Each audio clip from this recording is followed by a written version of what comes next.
ठाकुर जी और राधा रानी की तो शादी नहीं हुई थी। शादी नहीं जी। तो इस बारे में भी बता दिया जाए अब की शादी हुई थी कि नहीं हुई थी। बिल्कुल, गर्ग संहिता में लिखा है, ब्रज में बड़ा सुंदर स्थान है भांडिरवन। नंद बाबा गैया चराने जाते थे। जैसे भांडिरवन की तरफ बाबा आए, लाला उनके साथ थे छोटे से। इधर श्री जी अपनी सखियों के, क्योंकि थोड़ी सी बड़ी थी, तो वो अपनी सखियों के साथ आ गई। बीच भांडिरवन में जैसे पहुंचे, बड़ी जोर से तूफान आया। तूफान आया, गैया इधर उधर भागने लगी। तो नंद बाबा ने सोचा, छोटा सा कन्हैया, हम तो लेके गलती से आ गए, तो अब क्या करें।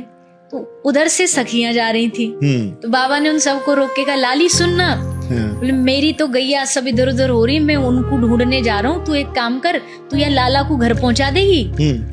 सखी तो यही चाहती थी, मौका चाहती थी। बोले हाँ बाबा हम पहुंचा देंगे, लाओ।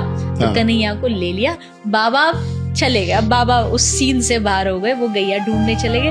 अब ठाकुर जी आए और इधर से आई श्री जी। जैसे आए, अब तक बाल्य रूप में थे, लेकिन अचानक से बिजली चौंधी और जो असल जो निकुंज में जो रूप होता है राधा कृष्ण का श्याम स्वरूप, वो रूप में आ गए। यानी जो 16 वर्ष से कम उनकी उम्र होती है, उस रूप में आ गए। सखी उपस्थित हो गई, सब लोग खड़े हो गए और अब विवाह की तैयारी कि आज दोनों का हम मिलकर के विवाह कराएंगे। विवाह की जैसे बारी आई, हाथ जोड़े ब्रह्मा जी खड़े, बोले आप काहे को? बोले हम पंडित।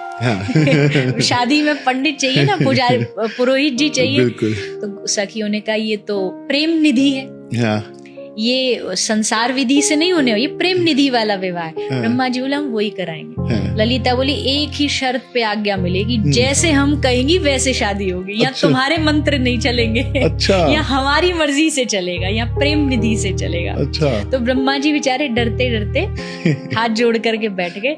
वहां दोनों विराजमान हुए, लगाया गया चौकी और वहां बैठ के तब दोनों का गठबंधन किया गया।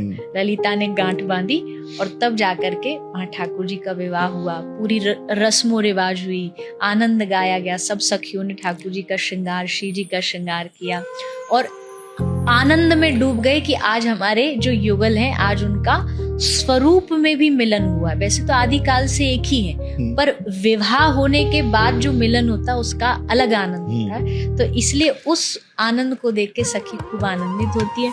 ब्रह्मा जी पंडित जी थे। ब्रह्मा जी ने पूछा कि आप जाते समय पंडित जी को दक्षिणा मिलती है क्या? दक्षिणा? सखी ने कहा तुमको दोनों युगल का प्रेम मिल जाए, ये दक्षिणा में हम तुम्हें प्रदान करते हैं। ब्रह्मा जी जय जयकार करते हुए ठाकुर जी की विदा लेके जाते। तो इस ऐसे भांडिरवन में ठाकुर जी का विवाह किया गया है।